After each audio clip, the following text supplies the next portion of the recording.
Welcome students. आज हम start करेंगे हमारा chapter 3, that is mineral and power resources. ठीक है, तो चलिए स्टार्ट करते हैं। देखिए, जो फर्स्ट पैराग्राफ है इसमें एक स्टोरी शेयर कर रखी है किसकी, कीरी की एंड हर फ्रेंड शुकांत। ठीक है, तो देखिए इसमें बता रखा है जो कीरी है, शी इज विजिटिंग शुकांत कहाँ पे, धनबन में। ठीक है, तो जब कीरी जाती है तो she was amazed to see that the large area was black. ठीक है, जब वो जाती है धनबंद तो वो देखती है कि जो पूरा एरिया है वो पूरा ब्लैक है। ठीक है, देन शी आस्क्ड लाइक भाई लाइक ये प्लेस इतनी ब्लैक और डस्टी क्यों है। ठीक है, तो सुकांत उसे बताता है क्योंकि यहाँ पे नियर बाय कोल माइंस है, दैट्स वाई। ठीक है, और तुम्हें ये ट्रक्स दिख रहे हैं, ये जो नियर बाय ट्रक्स आपको दिख रहे हैं वो ट्रक्स मिनरल कोल को कैरी कर रहे हैं। ठीक है, ये श्रीकांत उसे बताता है। ठीक है, फिर केरी पूछती है व्हाट आर मिनरल्स, मिनरल्स होते क्या है। ठीक है, तो श्रीकांत रिप्लाई करता है, कभी किसी बेकर को बिस्किट बेक करते देखा है, तो उसमें वो इंग्रेडिएंट्स यूज करता है, कौन कौन से, floor, milk, sugar and sometimes egg भी। ठीक है, बट जब आप उस बिस्किट को खाते हो तो आप सेपरेटली इंग्रेडिएंट्स नहीं देख पाते हो। ऐसे ही जो हमारी अर्थ है इसके अंदर बहुत सारे मटेरियल्स हैं, मिनरल्स हैं जिस वो मिक्स हैं आपस में, बट हम सेपरेटली नहीं देख पाते हैं बिकॉज इट इज मिक्स्ड। ठीक है, और जो ये मिनरल्स होते हैं ये स्कैटर्ड हैं through out the Rocky crust. ये मतलब जो मिनरल्स हैं ये अलग अलग जगह फैले हुए हैं अर्थ की क्रस्ट में। ठीक है, होप आई एम क्लियर, आपको इतना समझ में आ गया होगा। इस लाइन से हमें ये पता लगता है कि जो मिनरल्स हैं, suppose this is the crust, कोई एक पर्टिकुलर मिनरल आपको यहाँ मिलेगा, कोई एक यहाँ मिलेगा, कोई एक यहाँ मिलेगा। इट्स नॉट लाइक कि आपको इक्वल अमाउंट में हर जगह सेम मिनरल मिलते हैं, नहीं। मिक्स होते हैं, डिफरेंट डिफरेंट जगह डिफरेंट डिफरेंट मिनरल्स मिलते हैं आपको, ऐसा होता है। इट मीन्स वो स्कैटर्ड होते हैं। ठीक है, देखिए अब यहाँ पे बता रखा है कि मिनरल्स होते क्या है। मिनरल्स एक नेचुरली अकरिंग सब्सटेंस होता है, मतलब वो नेचुरली मिलता है जिसकी डेफिनेट केमिकल कंपोजिशंस होती है। ठीक है, इसको हम मिनरल्स बोलते हैं। ठीक है, और देखिए यहाँ पे बता रखा है जो मिनरल है वो इवनली डिस्ट्रीब्यूट नहीं होता है। ठीक है, they are concentrated in a particular area और रॉक फॉर्मेशन। ठीक है, और देखिए कुछ मिनरल्स आपको ईज़िली मिल जाएँगे, कुछ मिनरल्स आपको ईज़िली एक्सेसिबल नहीं होते हैं। ठीक है? तो यहाँ पे यही बता रखा है। Some minerals are found in areas which are not easily accessible. ठीक है? कुछ मिनरल्स आपको उस एरिया में मिलेंगे जो एरिया ईज़िली एक्सेसिबल नहीं होगा। जैसे आर्कटिक ओशन में मिल गया आपको, ठीक है? या फिर आपको अंटार्कटिका में मिल गया। ठीक है? तो देखिए, minerals are formed in different type of geological environment. जो मिनरल्स हैं वो different different type of geological environment में फॉर्म होते हैं और डिफरेंट डिफरेंट कंडीशंस के साथ। ठीक है, they are created by natural processes. और हाँ, जो ये क्रिएट होते हैं ये नेचुरल प्रोसेस के तहत क्रिएट होते हैं, बिना किसी ह्यूमन की इंटरफेरेंस के। ठीक है, और देखिए अगर हमें इन्हें आइडेंटिफाई करना है तो इनकी कुछ कुछ फिजिकल प्रॉपर्टीज होती हैं इनको पहचानने की, जैसे colour, density, hardness, chemical properties. ठीक है, ऐसे। अब देखिए जो मिनरल होते हैं वो दो टाइप के होते हैं जनरली, एक होते हैं मेटेलिक मिनरल, दूसरे नॉन मेटेलिक। और जो मेटेलिक है उसमें भी फेरस होता है और नॉन फेरस होता है, अब हम इसके बारे में ही पढ़ेंगे। ठीक है, there are over 3000 different minerals. देखिए अभी तक हमारे पास 3000 से भी ऊपर मिनरल्स अब हमें मिल गए हैं अभी तक। ठीक है, on the basis of composition, composition के बेसिस पे मिनरल्स को हमने दो भागों में डिवाइड करा है, मेटेलिक और नॉन मेटेलिक। ठीक है, मेटेलिक मिनरल क्या होते हैं, जिसके अंदर मेटल रॉ फॉर्म में कंटेन होता है, मिलता है। ठीक है, और मेटल क्या होता है, मेटेलिक हार्ड सब्सटेंस होता है जो हीट और इलेक्ट्रिसिटी को कंडक्ट कर सकता है। ठीक है, और इसके कुछ कैरेक्टरिस्टिक भी होते हैं, जैसे इसमें लस्टर होती है और शाइन होती है। ठीक है, आयरन और बॉक्साइट, मैंगनीज, कुछ एग्जाम्पल्स हैं मेटेलिक मिनरल के। ठीक है, अब देखिए जो मेटेलिक मिनरल होता है वो दो टाइप का होगा, फेरस और नॉन फेरस। ठीक है, फेरस मिनरल वो मिनरल होते हैं जिसके अंदर आपको आयरन कंटेंट मिलता है। ठीक है, फेरस मिनरल में आपको आयरन मिलता है, जैसे कि आयरन ओर हो गया, मैंगनीज हो गया, क्रोमाइट्स हो गए, ठीक है। और नॉन फेरस मिनरल कौन से होते हैं जिसके अंदर आपको आयरन नहीं मिलता है, जैसे कि गोल्ड हो गया, सिल्वर हो गया, कॉपर हो गया और लीड हो गया, ठीक है। इनमें आपको आयरन नहीं मिलता, है ना। तो ये हो गए non ferrous mineral. I hope I am clear, आपको इतना समझ में आ गया होगा कि मिनरल दो टाइप के होते हैं, मेटेलिक और नॉन मेटेलिक। मेटेलिक में दो टाइप के होते हैं, फेरस और नॉन फेरस। फेरस मतलब इसमें आयरन कंटेंट होता है, नॉन फेरस में आयरन कंटेंट नहीं होता है, example gold, silver, etcetera etcetera, ठीक है। हमने ये पढ़ लिया, ये पढ़ लिया, ये पढ़ लिया। अब पढ़ेंगे नॉन मेटेलिक मिनरल के बारे में। देखिए, जो नॉन मेटेलिक मिनरल होता है इसके अंदर मेटल कंटेंट नहीं होता है, एग्जाम्पल लाइमस्टोन हो गया, मिका हो गया, जिप्सम हो गया, ये कुछ एग्जाम्पल्स हैं, ठीक है। और जो मिनरल फ्यूल होते हैं जैसे कि कोल हो गया, पेट्रोलियम हो गया, ये नॉन मेटेलिक मिनरल के एग्जाम्पल हैं, ठीक है।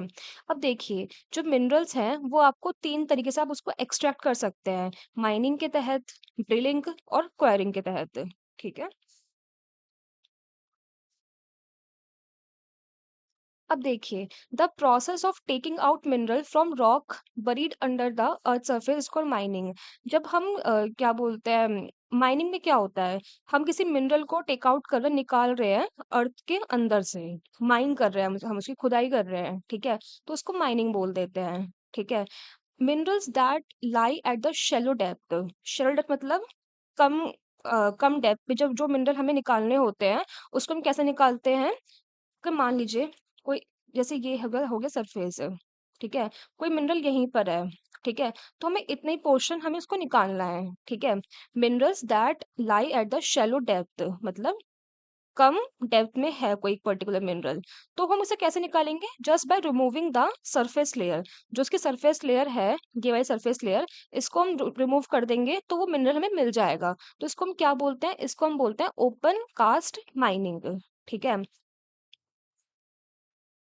अब देखिए, deep bores called shaft have to made to reach mineral deposit that lie at the great depth.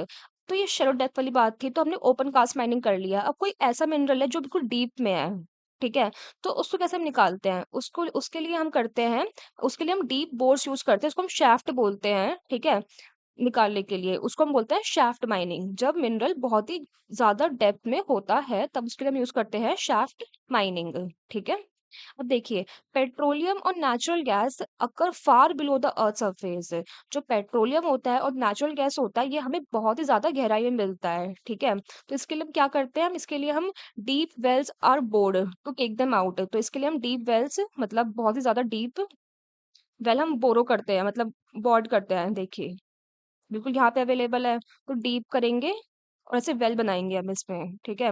इसको हम बोलते हैं ड्रिलिंग, इसको हम ड्रिलिंग के तहत निकालते हैं, ठीक है। आपको माइनिंग समझ में आ गया, जो कि एक तो ओपन कास्ट होती है जब शेलो डेप्थ होती है, ठीक है। जब ज़्यादा डेप्थ होगी तो हम शाफ्ट माइनिंग करते हैं, ठीक है। जब और ड्रिलिंग कहाँ करते हैं हम, जैसे कि जब हमें पेट्रोलियम या फिर हमें नेचुरल गैस निकालना होता है तो उसके लिए हम ड्रिलिंग करते हैं, ठीक है। Minerals that lie near the surface are simply dug out by the process of quarrying, ठीक है। जो मिनरल बिल्कुल सरफेस के नियर मिलते हैं, हमें उस मिलते हैं, उसको हम सिंपली डग करके निकाल लेते हैं, तो उसको हम बोलते हैं क्वेरिंग, ठीक है। I hope I am clear, आपको तीनों समझ में आ गए होंगे ये, ठीक है। अब देखिए, हमने मिनरल्स पढ़ लिए, हमने टाइप्स पढ़ लिया, ठीक है। हमने ये पढ़ लिया कि उसे निकालते कैसे हैं हम, है ना। अब हम पढ़ेंगे कि जो मिनरल्स हैं ये डिफरेंट डिफरेंट कॉन्टिनेंट में कैसे डिस्ट्रीब्यूटेड है, ठीक है। अब देखिए, जो मिनरल्स हैं ये अकर करते हैं कहाँ पे, डिफरेंट डिफरेंट रॉक में, ठीक है। कुछ मिनरल्स हमें मिलते हैं इग्नियस रॉक में, कुछ हमें मिलेंगे मेटामॉर्फिक रॉक में, ठीक है। और हाँ, कुछ हमें सेडिमेंट्री में भी मिल जाते हैं। तो मतलब डिफरेंट डिफरेंट टाइप की जो रॉक होती है इनमें हमें मिनरल्स मिलते हैं, ठीक है। जनरली क्या होता है, जो हमें मेटेलिक मिनरल होता है, यानी जिसमें मेटल कंटेंट होता है, ये हमें कहाँ मिलता है, इग्नियस रॉक में और मेटामॉर्फिक रॉक में, ठीक है।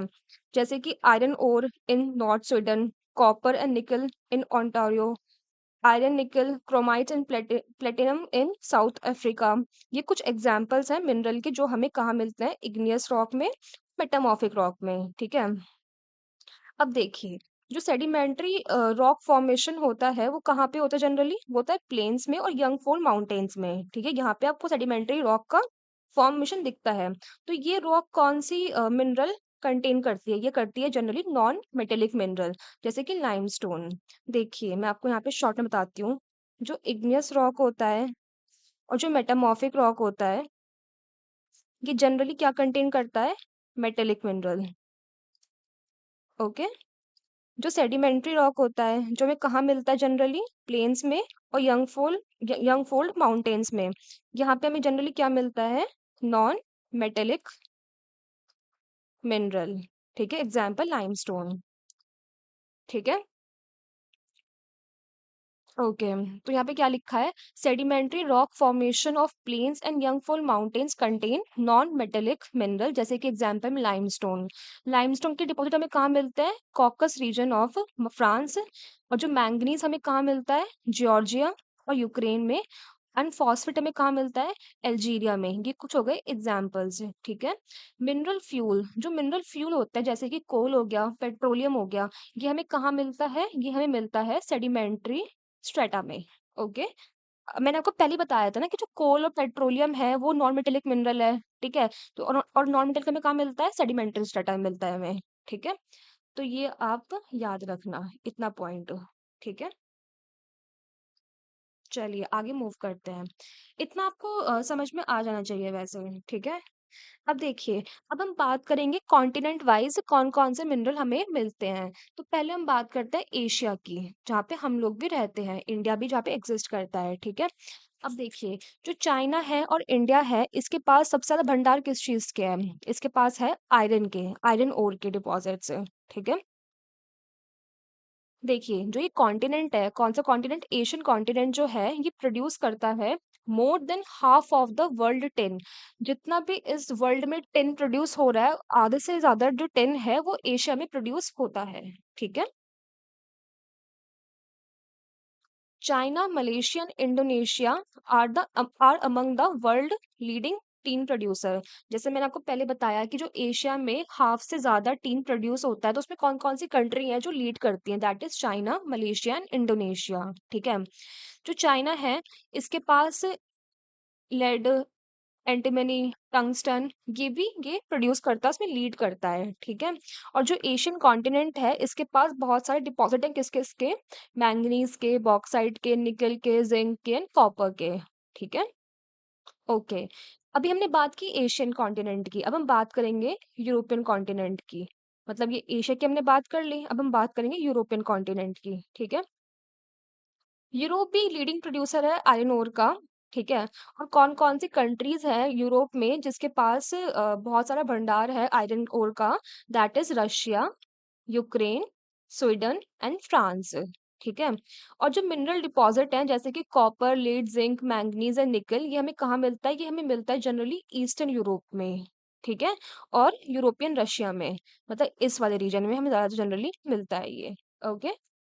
अब देखिए आगे मूव करते हैं, नॉर्थ अमेरिका। अब हम पढ़ेंगे इसके बारे में कि यहाँ पे हमें कौन कौन से मिनरल देखने को मिलते हैं। देखिए, जो मिनरल डिपॉजिट है नॉर्थ अमेरिका में, वो जनरली क्या बोलते हैं, 3 जोन में आपको देखने को मिलते हैं। ठीक है। पहला जोन कौन सा हो गया? Canadian region north of the great Lakes. पहला हो गया कैनेडियन रीजन। ठीक है। दूसरा हो गया Appalachian region and the mountainous region of the west. दूसरा क्या हो गया? एपलेशियन रीजन हो गया, मतलब ये वाला रीजन हो गया। ठीक है। और तीसरा क्या हो गया? कैनेडियन रीजन हो गया, north of the great lakes, Appalachian region and the mountain ranges of the west. ये 3 रीजन हो गए जहाँ पे आपको सबसे ज्यादा डिपॉजिट देखने को मिलते हैं। ठीक है। अब देखिए, आयरन और nickel, gold, uranium and copper, ये आपको मिलता है कहाँ पे? कैनेडियन शील्ड रीजन में। ठीक है। कहाँ? कैनेडियन रीजन में आपको क्या देखने को मिलता है? आयरन और nickel, gold, uranium uranium and copper, copper. ठीक है। आपको एप्लेशियन रीजन के देखने को मिलता है? कोल। ठीक है। And western cordilleras have vast deposit of the copper, lead, zinc, gold and silver. ठीक है। ये आपको डिस्ट्रीब्यूशन बता रखे हैं नॉर्थ अमेरिकन रीजन में जो जो मिनरल्स आपको मिलते हैं। ठीक है। अब देखिए, फोर्थ पे मूव करते हैं, क्या? South America.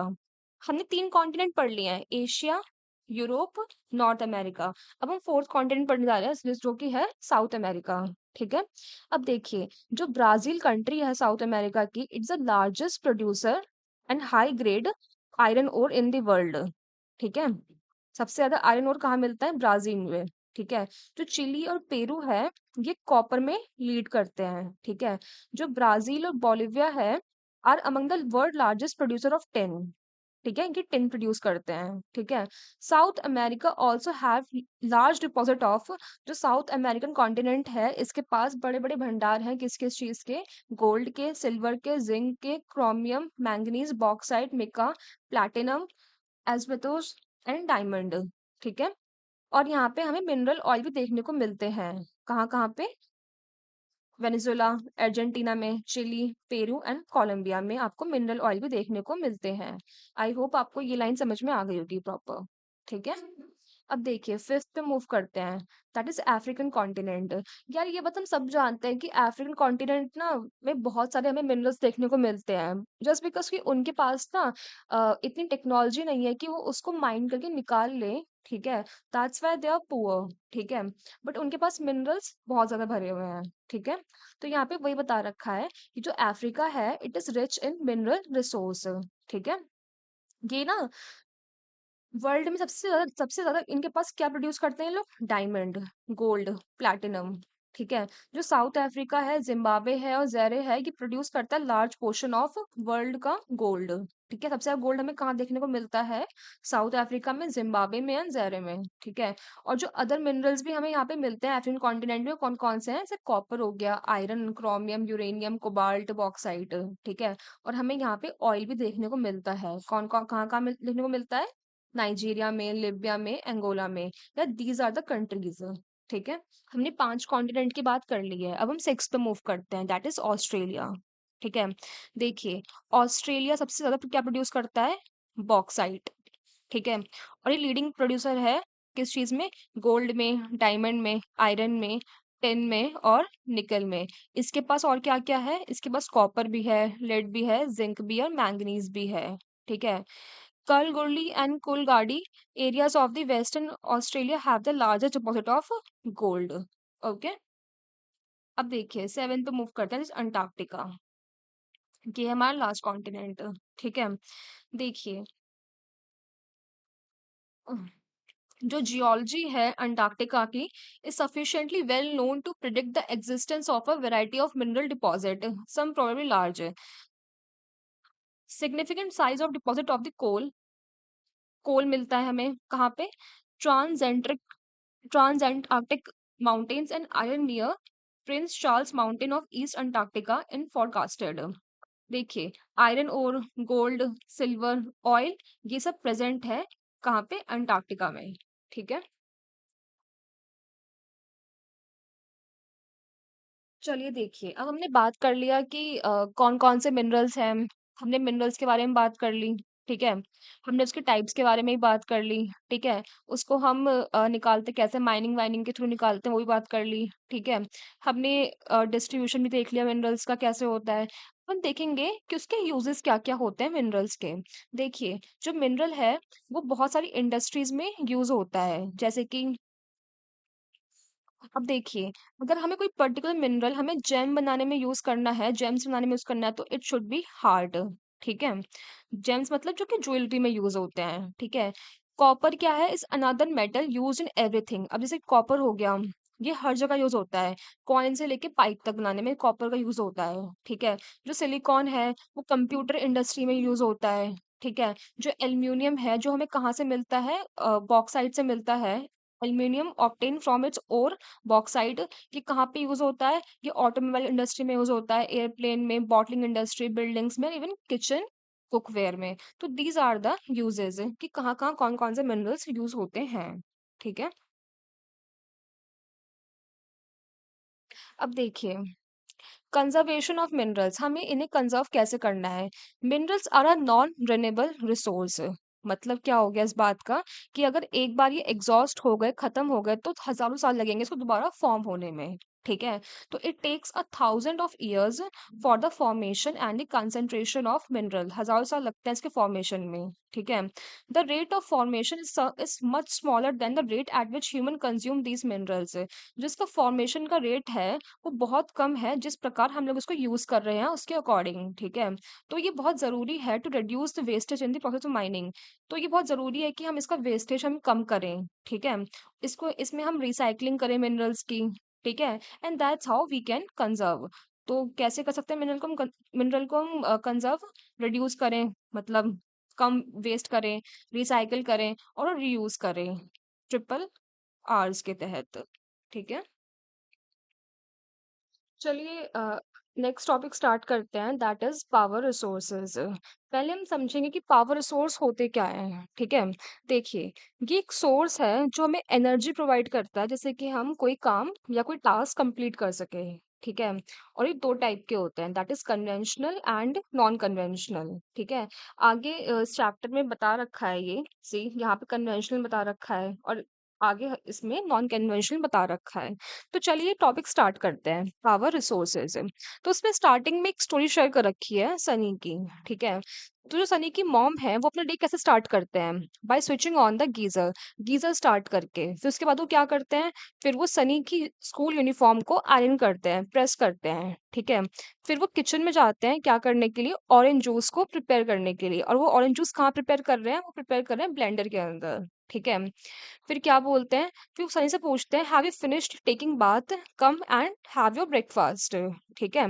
Calls out while she was preparing breakfast on the gas stove. फिर वो गैस स्टोव का यूज कर रहे हैं किसके लिए, ब्रेकफास्ट क्रिएट करने के लिए। तो आप देख सकते हैं इस पैराग्राफ के अंदर कितने ज्यादा रिसोर्सेज यूज किए जा रहे हैं, जैसे कि गीजर यूज किया जा रहा है, ये भी एनर्जी ले रहा है। ठीक है। फिर वो आयरन कर रही हैं, ये भी एनर्जी ले रहा है। ठीक है। फिर उसके बाद वो ब्लेंडर का यूज कर रही हैं, वो भी एनर्जी ले रहा है। फिर वो गैस स्टोव का यूज करेंगे, ये भी एनर्जी ले रहा है। ठीक है। While going to school Sunny forgets to switch off lights and fan. ठीक है। स्कूल जाने से पहले जो सनी है वो लाइट और फैन को स्विच ऑफ करना भूल जाता है। ठीक है। when mother switches them off she thinks and that life in the cities may be more comfortable. ठीक है। but it dependency on more and more gadgets of all which consume energy has led to wide gap between the demand and supply. ठीक है। with the advent of science and technology lifestyle are changing very fast. जैसे जैसे science और technology का advent हुआ है, मतलब इसका आना हुआ है, वैसे वैसे जो लाइफस्टाइल है वो बदली है। ठीक है। पावर और energy plays a vital role in our life. अब जो एनर्जी और पावर होता है ये हमारी लाइफ के अंदर बहुत ज्यादा योगदान कर रहा है। ठीक है। We also need power for, देखिए, ये तो हो गया डेली यूज के अंदर, geyser, iron, fridge, blender, gas stove. But लेकिन इसके अलावा भी हम लोग पावर का कहाँ कहाँ यूज करते हैं, इंडस्ट्री के अंदर यूज करते हैं, एग्रीकल्चर में यूज करते हैं। ठीक है। ट्रांसपोर्ट में यूज करते हैं, कम्युनिकेशन और डिफेंस में यूज करते हैं, और बहुत सारी जगह भी यूज करते हैं इसको हम। ठीक है। तो देखिए, जो पावर रिसोर्सेज है वो दो भागों में डिवाइड कर रखा है, दैट इज कन्वेंशनल और नॉन कन्वेंशनल। ठीक है। तो पहला हम पढ़ेंगे कन्वेंशनल रिसोर्सेज। कन्वेंशनल रिसोर्सेज वो रिसोर्सेज हैं जो कि बहुत लंबे टाइम से हम यूज कर रहे हैं। ठीक है। Which have been in common use for a long time. जैसे पहले से हम इस्तेमाल करते आ रहे हैं क्या, फायरवुड, फॉसिल फ्यूल्स। ठीक है। फायरवुड मतलब जब हम लकड़ी जला के कुछ कुकिंग या हीटिंग करते हैं। ठीक है। फॉसिल फ्यूल्स में क्या आता है, कोल आ जाता है ना। तो इसको हम बहुत टाइम से यूज करते आ रहे हैं, है ना। तो इसको हम क्या बोलते हैं, कन्वेंशनल सोर्सेज। ठीक है। तो कन्वेंशनल सोर्सेज का पहला एग्जांपल क्या है, फायर वुड, जो कि हम वाइडली यूज कर रहे हैं किस चीज के लिए, कुकिंग के लिए और हीटिंग के लिए। ठीक है। इन आर कंट्री, हमारे देश में आज भी 50% से ज्यादा जो एनर्जी प्रोड्यूस होती है विलेजेस के द्वारा वो कहाँ से आती है, फायर वुड से आती है। ठीक है।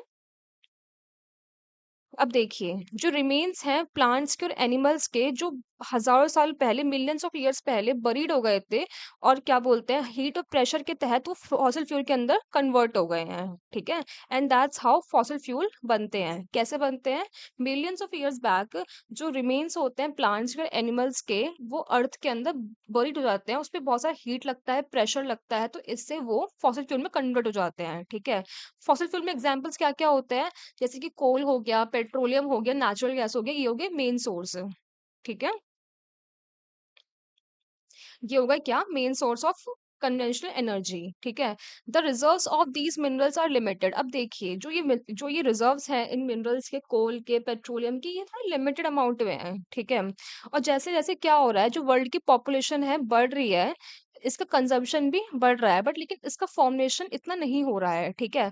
तो क्या होगा अब, अ, बन कम रहा है और यूज ज्यादा हो रहा है, तो क्या होगा, एक टाइम के बाद ये एग्जॉस्ट हो जाएगा, ठीक है। तो अब हम पढ़ेंगे कोल के बारे में, जो कि क्या है, एक कन्वेंशनल सोर्स है, ठीक है। This is the most abundantly fossil fuel, ठीक है। ये it is like one of the example of the fossil fuel, ठीक है, जिसको हम डोमेस्टिक फ्यूल में यूज करते हैं, इंडस्ट्री में यूज करते हैं, जैसे कि आयरन एंड स्टील में, ठीक है। स्टीम्स इंजन्स में यूज होता है ये, ठीक है। क्यों? इलेक्ट्रिसिटी जनरेट करने के लिए। देखिए, यहाँ पे एक चीज बता रखी है, वो बिजली जो हम कोल से बनाते हैं उसको हम बोलते हैं थर्मल पावर, ठीक है। The coal which we are using today are formed millions of years ago. जो कोल हम यूज कर रहे हैं, ये हजारों लाखों साल पहले बना होगा, ठीक है। कैसे बना होगा? जब जायंट फर्न्स एंड स्वॉर्म्स बरीड हो गए होंगे अंडर द अर्थ, तो दैट्स हाउ ये कोल बना होगा, ठीक है। इसीलिए हम कोल को हम बरीड सनशाइन भी बोलते हैं, ठीक है। ओके। अब देखिए, कोल के लीडिंग प्रोड्यूसर कौन कौन से हैं वर्ल्ड के अंदर। सबसे ज्यादा कोल हमें वर्ल्ड में कहाँ देखने को मिलता है? चाइना में, यूएसए में, Germany, Russia, south Africa and France, ठीक है। इंडिया में भी अवेलेबल है। और इंडिया में कौन कौन सी जगह पे अवेलेबल है ये? रानीगंज में, झरिया में, तनबन में एंड बोकारो में। ये कहाँ पर है? राजस्थान में, ठीक है। सॉरी, झारखंड में, नॉट इन राजस्थान, झारखंड में, ठीक है। देखिए, हमने कोल के बारे में पढ़ लिया, अब हम पढ़ेंगे पेट्रोलियम के बारे में, ठीक है। The petrol that keeps your car running as well as the oil that keeps your cycle from squeaking, है ना, both begin as a quick both begin as a thick black liquid called petroleum, ठीक है। जो हम petrol use करते हैं, ठीक है, जो हम अपनी साइकिल में ऑयल यूज करते हैं डालने के लिए, जैसे कि उसमें वाजन आए, है ना, वो किस चीज से मिलके बना होता है? वो बना होता है पेट्रोलियम से, ठीक है। These are the products of the petroleum, ठीक है। It is found between the layer of rocks and is drilled from the oil field. ये कहाँ मिलता है हमें पेट्रोलियम? ये हमें लेयर ऑफ रॉक्स के बीचों बीच मिलता है, जिसको हम ड्रिल करके निकालते हैं। और कहाँ से? ऑफ शोर कोस्टल एरिया से। मतलब ऑफ शोर मतलब ना वो जमीन पे ना पानी में है, और जैसे मान लीजिए ये लैंड है, ये कोस्टल एरिया है, तो यहाँ से हमने निकाल लिया, ये हो गया लैंड, ये हो गया ओशियन। वो जगह जो लैंड से बहुत दूर नहीं है, ऑफशोर है, यहाँ से हमने ड्रिल करके हमने निकाल लिया क्या? पेट्रोलियम, ठीक है। तो हमें कहाँ मिलता है? It is found between the layer of rocks and is drilled from the oil field located of शोर एंड कोस्टल एरियाज। ऑफ शोर एरिया से और कोस्टल एरिया से हमने इसको ड्रिल करके निकाला है, ठीक है। दिस इज देन, निकालने के बाद इसको हम रिफाइनरीज में भेजते हैं, ठीक है। विच प्रोसेस, फिर क्या होता है, रिफाइनरी से भेजने के बाद वो इस क्रूड ऑयल को प्रोसेस करते हैं, ठीक है। फिर उसमें से हम क्या क्या अलग करते हैं? डीजल अलग करते हैं, पेट्रोल अलग करते हैं, केरोसिन, वैक्स, प्लास्टिक, लुब्रिकेंट। देखिए, हमें एक मिला क्रूड ऑयल, ठीक है, इसको हमने रिफाइनरी से भेजा, ठीक है। तो इससे हमें क्या क्या मिला? इससे हमें पेट्रोल मिला, डीजल मिला, केरोसिन मिला, ठीक है, लुब्रिकेंट मिला एंड एटसेट्रा एटसेट्रा, ठीक है। अब देखिए, जो पेट्रोलियम होता है और जो उसके डेरिवेटिव्स होते हैं, उसको हम क्या बोलते हैं? उसको हम ब्लैक गोल्ड भी बोलते हैं, जो कि बहुत ही वैल्यूएबल होता है, ठीक है। The chief petroleum producing countries. अब देखिए, सबसे ज्यादा आपको पेट्रोलियम आपको कहाँ मिलता है, कौन से देशों में मिलता है? That is Iran, Iraq, Saudi Arabia and Qatar, ठीक है। इसके अलावा USA, Russia, Venezuela and Algeria में भी आपको पेट्रोलियम मिलता है, ठीक है। पेट्रोलियम प्रोडक्ट्स मिलते हैं, ठीक है, जिसे हम बोलते हैं क्रूड ऑयल, ओके। अब देखिए, इंडिया में कहाँ कहाँ मिलता है? असम में डिगबॉय नाम की जगह है वहां पे, ठीक है। Bombay high in Mumbai and deltas of Krishna and Godavari reverse. India में आपको यहाँ इस एरिया में अवेलेबल होता है क्या? क्रूड ऑयल, ठीक है। हमने दो चीज पढ़ लिया है इसके अंदर, कोल पढ़ लिया हमने और पेट्रोलियम पढ़ लिया हमने। अब हम पढ़ेंगे थर्ड अपना नेचुरल गैस। देखिए, जो नेचुरल गैस होती है हमें पेट्रोलियम डिपॉज़िट्स के साथ ही मिलती है, ठीक है? एंड इज़ रिलीज़्ड, और ये कब निकलती है? When crude oil is brought to the surface. जब हम क्रूड ऑयल को सरफेस पे लाते हैं तो उसके साथ ही रिलीज़ होती है क्या? नेचुरल गैस, ठीक है? इसको हम कहाँ-कहाँ यूज़ कर सकते हैं? डोमेस्टिकली भी यूज़ कर सकते हैं और इंडस्ट्रियल फ्यूल के तहत भी हम इसको यूज़ कर सकते हैं, ठीक है? कौन-कौन से देश मेजर प्रोड्यूसिंग है नेचुरल गैसेस के? That is Russia, Norway, UK and Netherlands, ठीक है? इंडिया में कहाँ-कहाँ मिलता है नेचुरल गैस? जैसलमेर में, कृष्ण गोदावरी डेल्टा में, त्रिपुरा में और ऑफशोर इन मुंबई में, ठीक है? यहाँ पे आपको सफिशिएंट अमाउंट में नेचुरल गैस मिल जाती है, ठीक है? Very few countries in the world have sufficient natural gas reserve of their own. बहुत कम देश हैं इस दुनिया में जिसके पास खुद का सफिशिएंट नेचुरल गैस रिजर्व होता है खुद का, ठीक है? अब देखिए क्या हो रहा है, जो फॉसिल फ्यूल का कंजम्पशन है वो बहुत ज़्यादा बढ़ रहा है। क्यों? क्योंकि पॉपुलेशन बहुत ज़्यादा बढ़ रही है। तो इससे क्या हो रहा है कि ये डिप्लीट हो रहे हैं, ठीक है? The toxic pollutant release from burning these fossil fuels are also cause to concern. अब जो देखिए जब हम इसको बर्न करते हैं तो इससे हमें टॉक्सिक पोल्यूटेंट हमारे इन्वायरमेंट में रिलीज हो रहे हैं, which is not good for और एनवायरनमेंट, ठीक है? Unchecked burning of fossil fuel and unchecked drilling tap which was eventually run dry, ठीक है? This has led to a tapping of various non-conventional sources of energy that are cleaner। देखिए इतना problem cause कर रहे हैं ये conventional sources, तो हमें इसका ऑल्टरनेटिव ढूंढना पड़ेगा। तो हमने क्या ढूंढा इसका alternative? That is non conventional resources, ठीक है? जिससे पोल्यूटेंट ज्यादा नहीं निकलते हैं, ये बहुत ही माइनर अमाउंट में निकलते हैं, ठीक है ना? या फिर निकलते भी नहीं है कोई पोल्यूटेंट उसका, ठीक है? एग्जाम्पल क्या हो गया? सोलर एनर्जी, विंड एनर्जी, ठीक है, न्यूक्लियर एनर्जी, ठीक है? These are the examples of the non conventional resources, ठीक है? ओके। अब यहाँ पे बता रखा है हाइडल पावर। यानी ये वर्ड से ही क्लियर है कि जो कोई रिवर है, पर्टिकुलर रिवर, उस पे हम डैम बनाते हैं, तो उसके थ्रू जो बिजली बनती है उसको हम हाइडल पावर बोलते हैं, ठीक है ना? देखिए, रेन वाटर और river water stored in dams. हम रिवर पानी को और रेन वाटर को हम कहाँ स्टोर करते हैं? डैम्स में, ठीक है? Is made to the fall from the height. The falling water flows through pipes inside the dam over turbine blades placed at the bottom of the dam। The moving blade then turned the generator to produce electricity। देखिए यहाँ पे same यही काम कर रखा है, हम इसके तहत समझते हैं। यहाँ नदी आ रही थी एक, ठीक है? हमने यहाँ पे क्या कर दिया? एक डैम बना दिया, ठीक है? यहाँ पे पानी हो गया स्टोर, ठीक है? फिर यहाँ पे हमने ब्लेड्स लगा दिए, ओके? फिर सारा पानी प्रेशर के तहत इस ब्लेड्स के तहत यहाँ से निकलेगा, ठीक है? भी ब्लेड्स करेंगे मूव, ओके है ना? फिर यहाँ पे जनरेटर बना रखा है। फिर क्या होगा? जो मूविंग ब्लेड्स होंगे दैट टर्न द जनरेटर, फिर वो जनरेटर में क्या होगा? वो इलेक्ट्रिसिटी प्रोड्यूस करेंगे उसके तहत, ठीक है? फिर उस इलेक्ट्रिसिटी को हम स्टोर करेंगे, ठीक है? फिर उससे क्या होता है? इसको हम बोलते हैं हाइड्रो इलेक्ट्रिसिटी, ठीक है? और जो वाटर डिस्चार्ज करते हैं इलेक्ट्रिसिटी बनाने के बाद, उसको हम कहाँ यूज करते हैं? उसको हम यूज करते हैं फिर इरिगेशन में, ठीक है? देखिए, the water discharge after the generation of electricity is used for irrigation, okay? 1/4 of the world electricity is produced by the hydel power। इस दुनिया में जितनी भी बिजली बन रही है उसका एक चौथाई, 1/4 हम किससे बनाते हैं? हाइडल पावर से बनाते हैं, ठीक है? इस दुनिया में कौन-कौन सी लीडिंग कंट्रीज़ हैं जो जहाँ पे हाइडल पावर यूज़ होता है? जैसे Paraguay, Norway, Brazil and China, ठीक है? इंडिया में भी यूज़ होता है ये कहाँ-कहाँ पे? भाखरा नंगल डैम, ठीक है? Gandhi Sagar, Nagarjuna Sagar and Damodar valley projects. These are the examples जहाँ पे हाइडल पावर बनती है, ठीक है?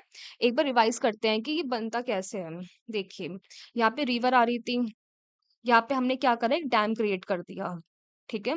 इस पानी को जो यहाँ पे स्टोर हो गया उसको हमने बोल दिया वाटर रिजर्वायर, ठीक है? फिर यहाँ से हमने देखिए यहाँ पे क्या हो रखा है? यहाँ पे हमने ब्लेड्स बनाए हैं, ठीक है?